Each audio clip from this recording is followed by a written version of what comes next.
नमस्कार। 15 अगस्त पर स्वतंत्रता दिवस की आप सबको हार्दिक शुभकामनाएं, सारे देशवासियों को। और आप अपनी स्वतंत्रता का बोलने, लिखने, पढ़ने, घूमने, सबकी स्वतंत्रता का आनंद लेते रहें, आगे भी लेते रहेंगे, इसकी उम्मीद के साथ आप सबको बहुत बधाई। लेकिन 15 अगस्त के इस मौके पर यह वीडियो जो मैं आज बना रहा हूं, ये तमाम उन लोगों को एक कहानी और किस्सा सुनाने के लिए जो जिंदगी में किसी भी मौके पर हताश और उदास हो जाते हैं, जिनको अपनी सफलता को लेकर कोई संदेह होता है, ये उनके लिए है। मैं बात कर रहा हूं आज के 50 साल पहले 15 अगस्त 1975 को रिहा हुई बॉलीवुड की कालजयी या हिंदी सिनेमा जगत की कालजयी फिल्म शोले के बारे में। 15 अगस्त 1975 को आज के ठीक 50 साल पहले शोले रिलीज हुई थी और शोले ने भारतीय सिनेमा में क्रांति का काम किया। ये बात बहुत ज़ेरे बहस है कि शोले बॉलीवुड की सबसे अच्छी फिल्म है या सबसे ज़्यादा कमाने वाली फिल्म है या क्या है नहीं। बहुत सारे लोग ये कहते हैं कि मदर इंडिया, मुगल आज़म उससे बेहतर फिल्में हैं। हम आपके हैं कौन फिल्म ने उसका लंबे समय तक चलने का रिकॉर्ड भी तोड़ा है। लेकिन एक बात सच है कि शोले के पात्रों, किरदारों और शोले की कसावट और बनावट जैसी कोई दूसरी फिल्म नहीं। जब यह रिलीज हुई थी उसके बाद भी इसने तहलका मचाया और आज तक बच्चे बच्चे की जुबान पर उसके पात्रों के डायलॉग याद है। शोले की अपनी कामयाबी दुनिया की किसी फिल्म से एक तरह से बिल्कुल अलग है। लेकिन आपने शोले फिल्म तो देखी होगी, उसके किरदार देखे होंगे, उसके डायलॉग्स याद होंगे। गब्बर सिंह, ठाकुर, जय, वीरू, बसंती, ये सब आपको याद होंगे। सूरमा, भोपाली, जेलर। लेकिन शोले फिल्म कैसे बनी? मशहूर फिल्म निर्देशक शेखर कपूर कहते हैं कि शोले जैसी फिल्में बनाई नहीं जाती, बन जाया करती हैं। इसको कोई चाह के ऐसा नहीं बना सकता।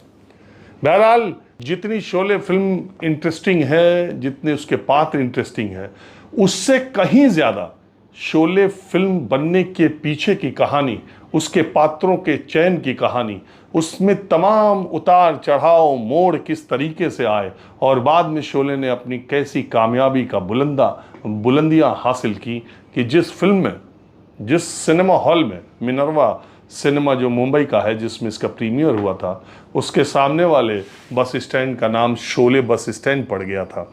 और न जाने उस फिल्म से जुड़ी कितनी कहानियां हैं।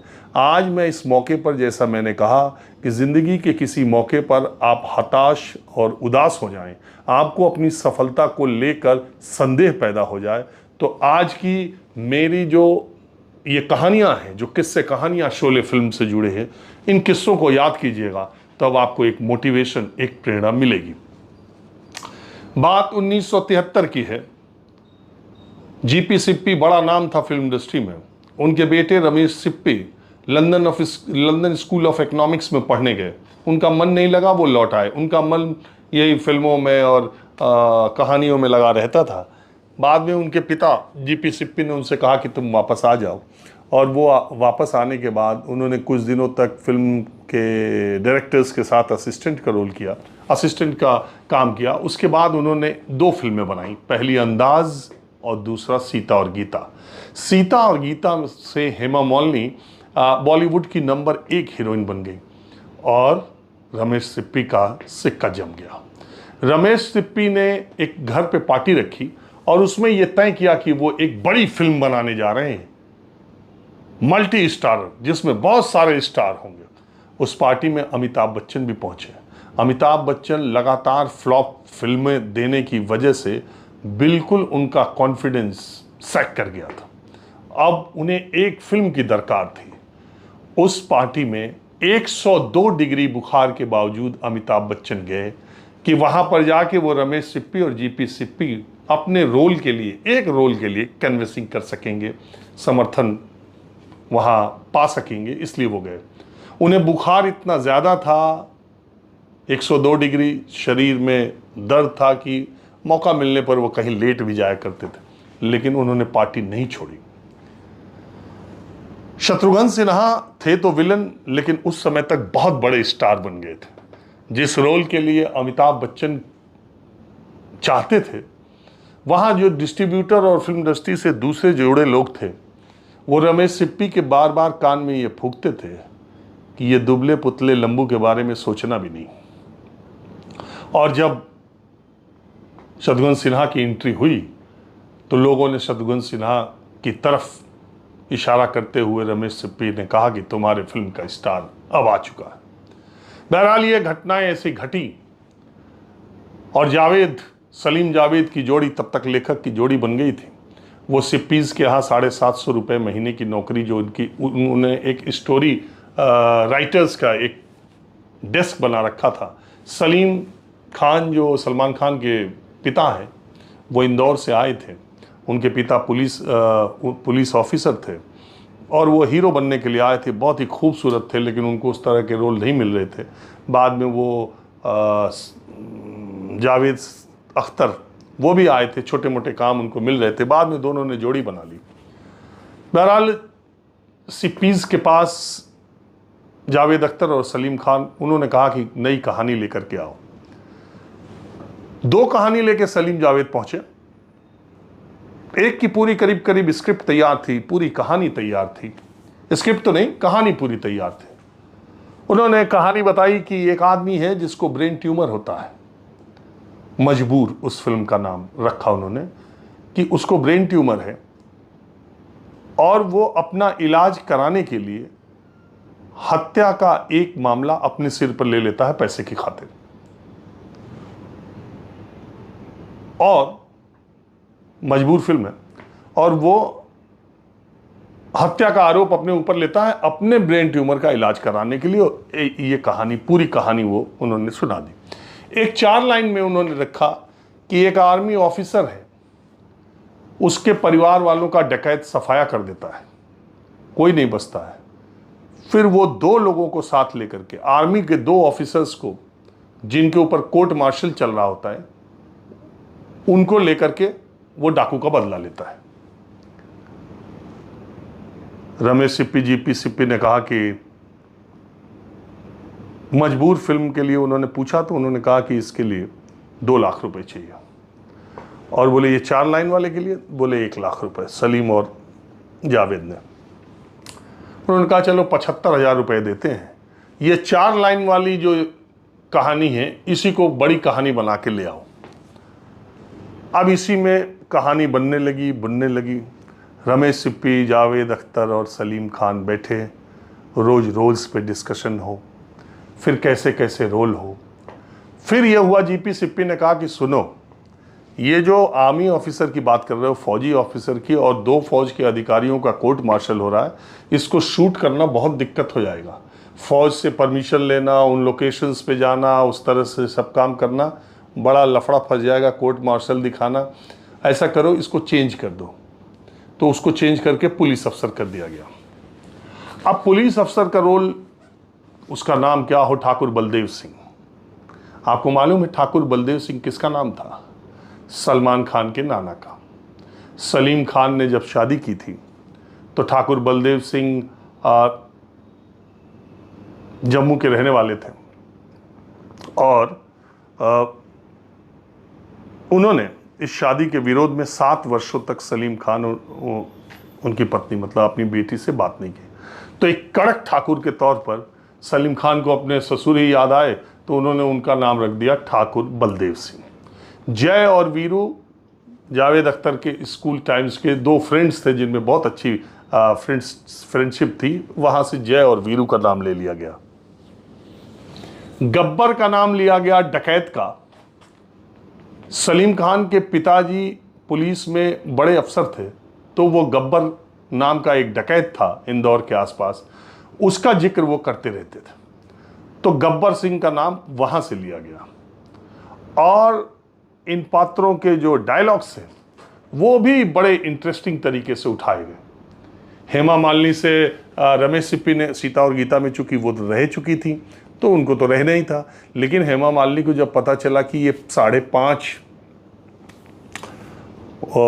उसका रोल है, बहुत कम, तो उन्होंने कहा कि इतने छोटे रोल के लिए तो उसने रमेश सिप्पी ने उनसे कहा कि देखो ये गब्बर और ठाकुर की फिल्म है, लेकिन इससे तुम्हारा बहुत फ़ायदा होगा। चूंकि वो नंबर 1 हीरोइन सीता और गीता के जरिए बन गई थी और रमेश सिप्पी की बात को ना नहीं कह सकती थी, इसलिए वो तैयार हो गई। अमिताभ बच्चन को लेने के लिए रमेश सिप्पी आधे मन से तैयार थे। वो अमिताभ बच्चन या शत्रुघ्न सिन्हा में से किसको लिया जाए, उसमें शत्रुघ्न सिन्हा की तरफ रमेश सिप्पी का झुकाव ज़्यादा था। लेकिन जावेद अख्तर और सलीम खान ने अमिताभ बच्चन की एक फिल्म फ्लॉप है, रास्ते का पत्थर ऐसे करके कोई फ्लॉप फिल्म थी, उसको 3 बार इन लोगों ने देखा था।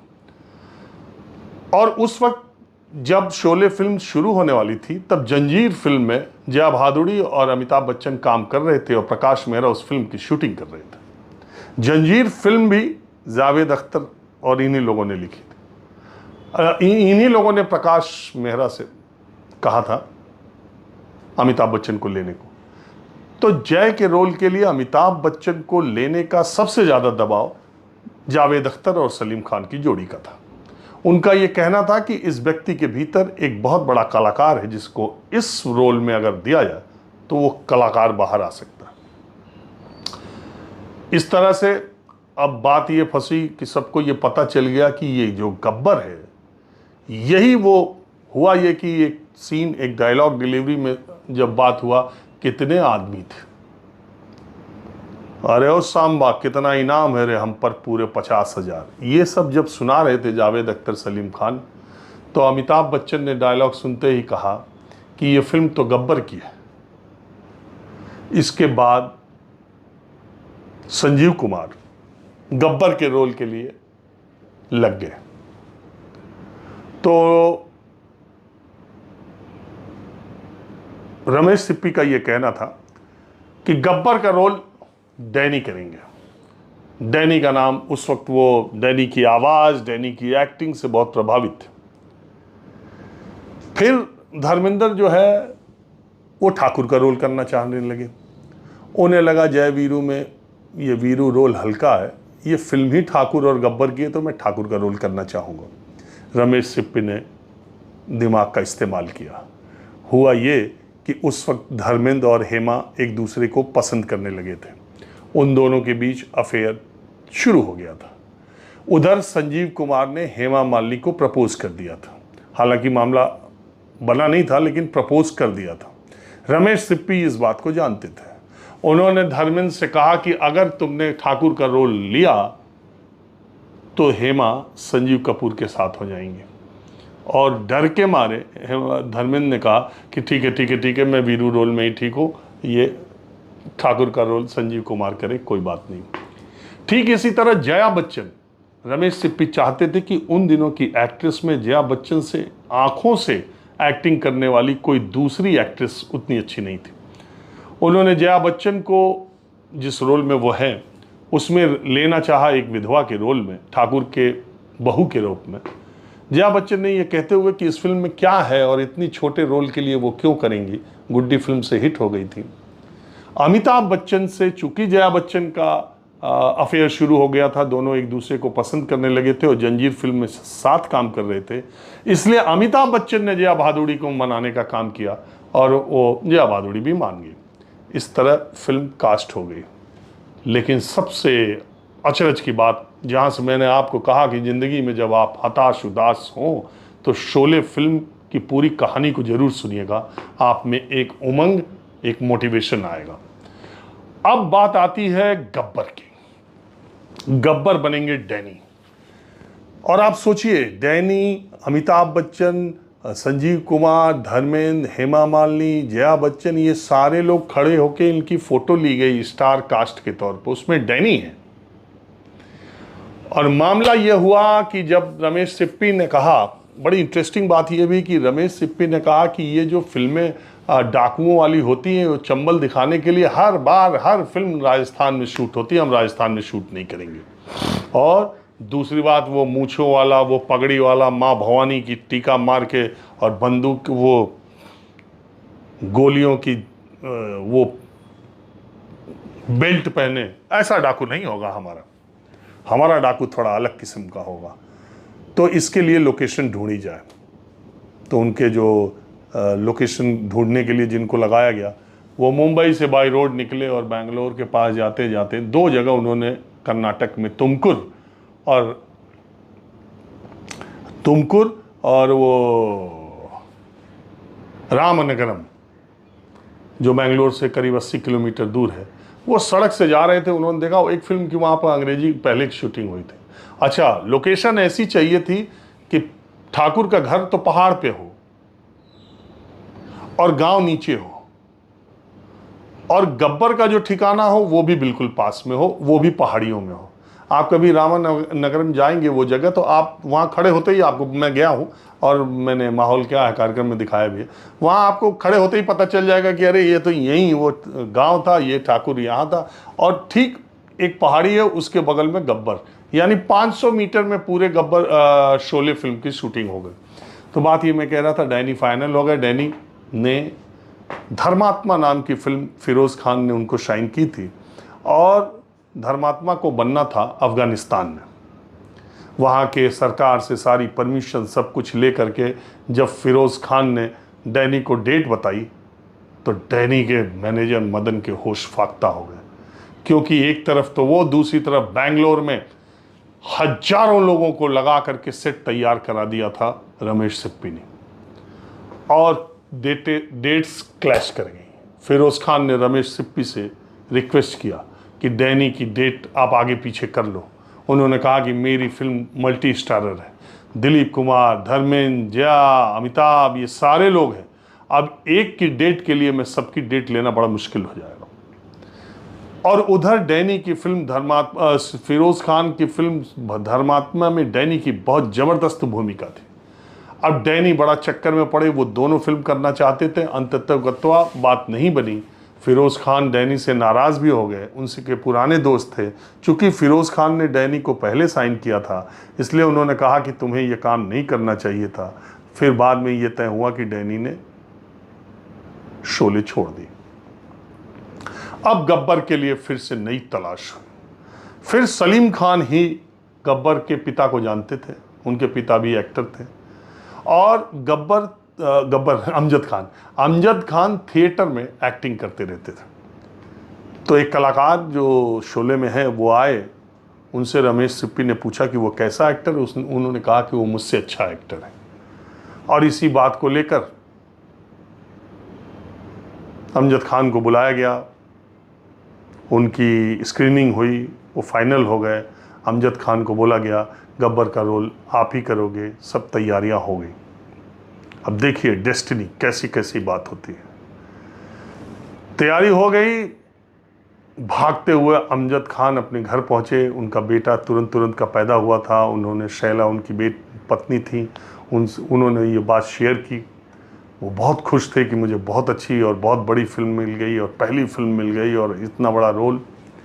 अब जिस दिन बेंगलोर जाना था, और उन्हें यह मालूम था कि डैनी ने ये फिल्म अभी छोड़ी है, कहीं मामला सेट बैठा तो फिर डैनी ये करने लगेगी। जिस दिन बेंगलोर उन्हें फ्लाइट से जाना था, जैसे ही फ्लाइट ने टेक ऑफ किया वैसे ही प्लेन में खराबी आ गई। वापस प्लेन बेंगलोर जाने के बजाय मुंबई एयरपोर्ट पे उतर गया। अमजद खान का दिल बैठ गया। उन्हें बेंगलोर शूटिंग के लिए जाना था। उन दिनों इस तरह से फ़ोन मोबाइल तो था नहीं। वो एयरपोर्ट पे बैठे रहे। एक उनके पिता कैंसर के मरीज़ थे। उनके पास एक बेटा था जो 1 महीने का भी नहीं हुआ था। अब वो बिल्कुल अपनी पत्नी को ये बताना नहीं चाह रहे थे कि शूटिंग मेरी मिस हो सकती है। मैं जिस जहाज़ से जा रहा था वापस मुंबई आ गया। मुंबई एयरपोर्ट पर उन्होंने किसी से बात नहीं की। 5 घंटे तक अमजद खान वहीं बैठे रहे। बाद में अनाउंसमेंट हुआ कि प्लेन अब रख रखाव ठीक ठाक हो चुका है, अब बेंगलोर के लिए टेक ऑफ करेगा। अमजद खान, ज़्यादातर लोग डर के मारे कहते हैं वो फ़्लाइट उन्होंने छोड़ दी या लेट होने की वजह से, लेकिन अमजद खान एयरपोर्ट पे बैठे रहे। और जब फ्लाइट में बैठे तो उन्होंने अपने दोस्त को एक बार कहा कि एक बार उन्हें लगा कि पता नहीं फ़्लाइट क्रैश न कर जाए। गड़बड़ी आती है तो अक्सर आप जहाज़ में जाते हैं, जब ये क्रैश वाला, जब भी जहाज़ में बैठी तो एक बार दिमाग में आता है, डर तो लगता ही है। तो उन्होंने कहा लेकिन मुझे ये लगा कि ये प्लेन क्रैश हो जाए ठीक है, प्लेन क्रैश हो जाएगा अगर, तो डैनी को रोल मिल जाएगा। उनके दिमाग में ये नहीं था कि मेरी जान चली जाएगी, उनके दिमाग में ये था कि गब्बर का रोल डैनी को मिल जाएगा, मतलब मैं गया कहीं तो आप। बहरहाल वो बेंगलोर पहुंचे, शूटिंग शुरू हुई। आपको मालूम है अमजद खान इतने बड़े बड़े एक्टर्स को देख के डिमोरलाइज हो गए। उन्हें पहला ही शॉट वो देना था, खैनी मलते हुए कितने आदमी थे। अब अमजद खान ने कभी खैनी बनाई नहीं थी। वो खैनी बनाते तो बोल नहीं पाते, जब डायलॉग बोलते तो खैनी नहीं बनाते, और वो जो पुड़िया बंद करने वाला स्टाइल था वो कर ही ना पाए, उसको बंद करके निकाल के करके 40 टेक हुए, 40 टेक। रमेश सिप्पी संतुष्ट नहीं हुआ। 40 टेक देने के बाद अमजद खान को कहा कि नहीं हो पा रहा है, और उस शेड्यूल से अमजद खान को बाहर कर दिया गया। बाहर मतलब फिल्म से नहीं, कि चलो भाई तो यू टेक रेस्ट, नॉर्मल हो, पहले बहुत प्रेशर में हो। अमजद खान बैठे रहते थे, होटल में पहुंचते थे। उन दिनों शराब पीने का बॉलीवुड के लोगों में प्रचलन बहुत ज़्यादा था और सार्वजनिक भी था। शाम को सब पहुंच जाते, शराब पीते, पार्टियां करते। अमजद खान शराब नहीं पीते थे, वो सिर्फ चाय पीते थे, और बहुत कप चाय पी जाते थे। फिर दूसरे शेड्यूल में अमजद खान को बुलाया गया। तब तक अमजद खान बाथरूम में जाते, कमरे में शीशे के जाते, वो अपना रिहर्सल करते रहते। फिर अपनी वाइफ को फ़ोन करके वो कहें कि मैं रिहर्स कर रहा हूँ और मैं देख रहा हूँ। और उसके पहले जब उन्हें इस रोल के बारे में जानकारी मिली तो अभिशप्त चंबल नाम की एक किताब जया भादुड़ी के पिताजी ने डाकुओं पर लिखी थी। अमजद खान वही किताब को पढ़ते थे और उसमें जिस तरीके का रोल और डायलॉग, डाकू का चित्रण उन्होंने किया था, उसी को कॉपी करना चाहते थे। देखिए कितना कोइंसिडेंस। बहरहाल वो गए, उनकी पत्नी बताती, वो कभी कुरान और ये सब नहीं, लेकिन जब वो जा रहे थे शूटिंग के लिए तो कुरान को हाथ सिर पे लगा के भी गए। तो अमजद खान वो अरेओस सांभा जो डायलॉग है, वो उनके पड़ोस में रहने वाला एक धोबी था। उस धोबी की पत्नी का नाम शांति था, तो वो इसी स्टाइल से उसको बुलाता था, अरेओस शांति। तो अमजद खान ने वो चीज़ वहाँ से कॉपी करके अरेओस सांभा में ले गया। तो अमजद खान जब 40 टेक के बाद नहीं हो पाया, बाद के शेड्यूल में जब वो पहुँचे तो ज़्यादा कॉन्फिडेंट थे, और उसके बाद जो उन्होंने एक्टिंग की वो तो फिर यादगार बन गई।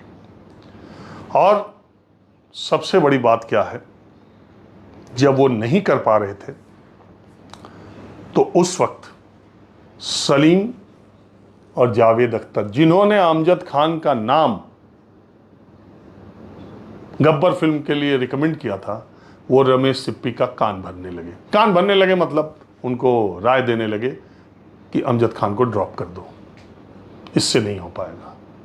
लेकिन रमेश सिप्पी ने किसी की नहीं मानी, अमजद खान बने रहे। और अमजद खान चूंकि गॉसिप उस समय इतना सेट वेट था, गॉसिप तब भी अब भी पहुंच गई अमजद खान तक बात कि ये लोग जो तुम्हें रोल दिलवाए थे, यही लोग तुमको इस फिल्म से निकलवाना चाहते हैं। अमजद खान का पूरी जिंदगी सलीम और जावेद से झगड़ा बना रहा। इवन जिस दिन शोले फिल्म रिलीज हुई उस दिन सीढ़ियों पर बैठ के अमजद खान देख रहे थे, और सलीम खान जब उनके पास गए, दोनों में इतनी तकरार हो गई कि कुछ लोगों को बीच बचाव कर उनको अलग अलग करना पड़ा। अमजद खान ने अपनी पूरी ज़िंदगी फिर सलीम जावेद के साथ कोई काम नहीं किया। बहरहाल सलीम जावेद ने रमेश सिप्पी माने नहीं। फिल्म की पूरी शूटिंग हुई और वो बड़ी इंटरेस्टिंग कहानी है, ज़्यादा सुनाऊंगा तो लंबा पड़ जाएगा। बस मैं सिर्फ आगे ये बताता हूँ कि जब फिल्म रिलीज़ हुई बड़ी बड़ी परेशानियाँ आई। इसका लंदन में एक, चूँकि जावेद अख्तर और सलीम खान, राजेश खन्ना की फिल्में फ्लॉप हो रही थी, तो जावेद अख्तर और सलीम खान का ये कहना था कि देश में जेपी मूवमेंट शुरू हो चुका है और आज़ादी का जो जश्न का माहौल है वो लोगों के दिमाग से उतर चुका है, और जो नेता राष्ट्र की सेवा और समाज की सेवा के लिए राजनीति में आए थे वो ब्रीड खत्म हो रही है। अब करप्शन, पावर, पैसे का खेल पॉलिटिक्स में बढ़ रहा है। देश के आम आदमी और युवाओं का गुस्सा इस वक्त है, इसलिए ऐसी फिल्म बनानी चाहिए जिसमें आक्रोश हो सिस्टम के खिलाफ। और ये बात उन्होंने जंजीर में, अमिताभ बच्चन का राइज भी इसीलिए हुआ कि देश में उन दिनों जेपी मूवमेंट की वजह से युवाओं में एक आक्रोश की भावना थी, उसको जावेद अख्तर, सलीम खान ने बॉलीवुड में भुलाने का काम किया। दीवार, जंजीर और ये सारी फिल्में जो अमिताभ बच्चन को एंग्री यंग मैन की तरफ से ले गई, चूंकि साहित्य, समाज, साहित्य को और फिल्मों को, यानी क्रिएटिविटी की हर फील्ड को उस समय के समाज का आईना माना जाता है, इसलिए वो फिल्में, अमिताभ बच्चन जो एक रोमांटिक हीरो राजेश खन्ना का दौर था, उससे जो एंग्री यंग मैन की तरफ गए, देश की सामाजिक और राजनीतिक आर्थिक स्थितियां उन दिनों उसका रिफ्लेक्शन था, जो अमिताभ बच्चन का राइज इतनी तेजी से हुआ। बहरहाल, तो जावेद अख्तर और सलीम खान ने इस चीज को फिल्म में डाला, उसी तरह के इमोशंस को आगे बढ़ाया। तो जब फिल्म शुरू हुई थी शूटिंग, तो 73 में, उसमें इंटरेस्टिंग बात यह हुई, फिल्म की शूटिंग चली रही थी, तब तक जंजीर रिलीज हो गई, जया भादुड़ी, अमिताभ बच्चन उसमें थे और अमिताभ बच्चन मेगा स्टार बन गए। फिल्म के रिलीज होते ही दोनों में प्यार था। दोनों ने तय किया कि वो शादी, पहली बार लंदन घूमने के लिए अमिताभ बच्चन ने प्लान बनाया। जया भादुड़ी और अमिताभ बच्चन लंदन घूमने जाना चाहते थे। उनके पिताजी ने कहा ऐसा नहीं हो सकता, आप शादी किए बगैर एक साथ नहीं जा सकते।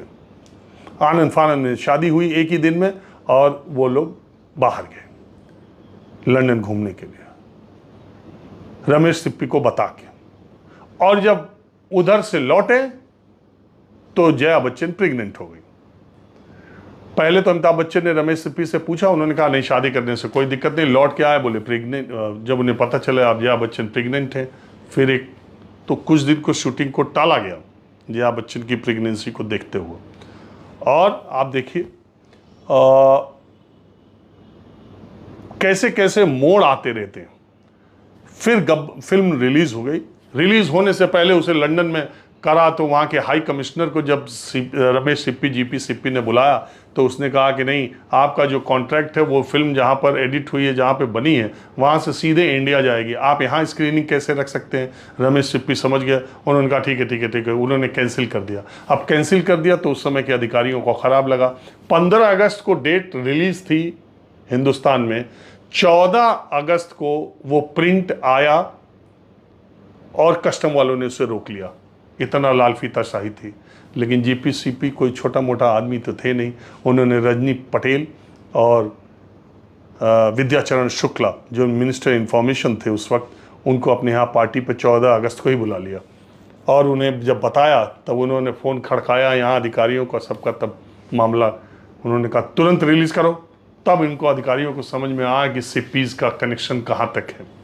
बहरहाल वो उस समय तो 70 mm की फिल्म नहीं पहुंच पाई, लेकिन 35 mm की फिल्म से प्रीमियर हुआ, मिनर्वा फिल्म रिलीज हुई और फिल्म फ्लॉप हो गई। उसके पहले जब फिल्म की डबिंग हो रही थी, तो यही जावेद अख्तर और सलीम खान ने फिल्म की शूटिंग के दौरान अमजद खान की आवाज़ को लेकर ये कहा कि इसकी आवाज़ बहुत पतली है, डाकू की ऐसी आवाज़ मेल नहीं खा रही है, तो डबिंग किसी दूसरे की आवाज़ में कराया जाए। अमजद खान को जब ये बात पता चली, उसने कहा पहले ये दोनों मुझे फिल्म से ही निकालवा रहे थे, किसी तरह फिल्म पूरी हुई तो अब मेरी आवाज़ ही हटा करके मुझे मार डालना चाहते हैं, ये मेरे करियर को ख़त्म कर देना चाहते हैं। फिर रमेश सिप्पी अड़े, उन्होंने कहा नहीं, अमजद खान की आवाज पे ही फिल्म रिलीज होगी। ऑलरेडी इतना पैसा, इतना कर्ज ले रखा था सिप्पीज ने कि अगर शोले फिल्म नहीं चलती तो वो एकदम खत्म हो जाते, डूब जाते। शोले फिल्म रिलीज हुई, रमेश सिप्पी एक गाड़ी में बैठ के एक थिएटर से दूसरे थिएटर जा रहे हैं, कहीं कोई रिएक्शन ही नहीं। हर आदमी कह रहा है ये डूब गई फिल्म, ये खत्म हो गई फिल्म। सब लोग देख के गालियां दे रहे हैं। ये मोहब्बत के दौर में ये गोलियों की तड़तड़ाहट, ये हाथ का काटा जाना, ये होना वो होना, इसको कौन देखेगा। इंटरेस्टिंग केस ये हुआ कि लास्ट सीन में जब गब्बर मरता है और जया भादुड़ी रहती हैं, तो इतना इमोशनल संजीव कुमार एक्टिंग करते करते हो गए। उन्होंने कहा कि यार, रमेश सिप्पी से कहा कि जय मतलब अमिताभ बच्चन को पसंद करने लगी फिल्म में, शोले में, वो भी सामने ही मर जा रहा है। वो पहले से विधवा थी, दूसरा उसको लड़का पसंद आया, वो भी उसके सामने मर जा रहा है, और मैं उसका ससुर निसहाय खड़ा हो रहा हूँ। मैं चाहता हूँ कि इस फिल्म के आखिरी सीन में उसे अपने बाहों में लेके झपकियाँ दे दूँ। रमेश सिप्पी ने कहा, ठाकुर साहब आपकी बाहें हैं कहाँ? वो भूल गए कि उनकी बाहें फिल्मों में कटी हुई है। तो ऐसे ऐसे सीन आए। लास्ट सीन जो शोले का था, उसमें जूतों में ठाकुर बलदेव सिंह के कील लगी है। उस कील से पहले वो गब्बर के दोनों हाथ काटते हैं, वो दोनों हाथ उसके अलग होते हैं, और फिर उन्हीं जूतों के कीलों से वो गब्बर को मार देते हैं। सेंसर बोर्ड में इस सीन पर आपत्ति हुई। जीपी सिप्पी अड़ गए, रमेश सिप्पी अड़ गए। उन्होंने कहा नहीं है, ऐसा नहीं है, मैं इसको नहीं हटा सकता। उन्होंने कहा ये इमरजेंसी का दौर है, और एक पुलिस ऑफिसर जो रिटायर्ड है वो अपने हाथ में कानून लेकर के कत्ल कर रहा है, और इसको आप दिखाएंगे इमरजेंसी में? जीपी सिप्पी बात समझ गए। उन्होंने अपने बेटे से कहा, देखो बेटा, इस समय इमरजेंसी लगी है, कोई मानवाधिकार की बात नहीं, जो कह रहे हैं वो चेंज करो। फिर लास्ट सीन फिर जाके रामानगरम बेंगलोर के पास उसी पहाड़ियों पे फिर शूट किया गया, और फिल्म फ्लॉप हो गई। 15 अगस्त को रिलीज हुई, 22 अगस्त को एक हफ्ता पूरा हुआ, फ्लॉप। 22 अगस्त से 29 अगस्त फ्लॉप, कोई फिल्म नहीं। बैंगलोर का एक डिस्ट्रीब्यूटर, उसने रमेश सिप्पी को बोला कि ये देखना रमेश भाई, ये फिल्म पक्का चलेगी। उन्होंने कहा, एक बात बताओ यार, मैं एंडिंग चेंज कर दूं क्या? कहीं ऐसा तो नहीं है कि अमिताभ बच्चन जंजीर के बाद बहुत बड़ा हीरो बन गया और उसका मरना पब्लिक को पसंद नहीं आ रहा है? उसने कहा नहीं। सलीम जावेद ने फिर, और कुछ लोगों ने कहा कि दरअसल इस फिल्म के फ्लॉप होने की वजह गब्बर सिंह की आवाज़ है। आपने माना नहीं, और गब्बर सिंह, अमजद खान, उनके पास असरानी गए मिलने के लिए। अमजद खान ने कहा कि ज़िंदगी में जो मौका मिला था असरानी भाई, वो मैंने मिस कर दिया। लगता है ये फिल्म मेरी वजह से फ्लॉप हो गई।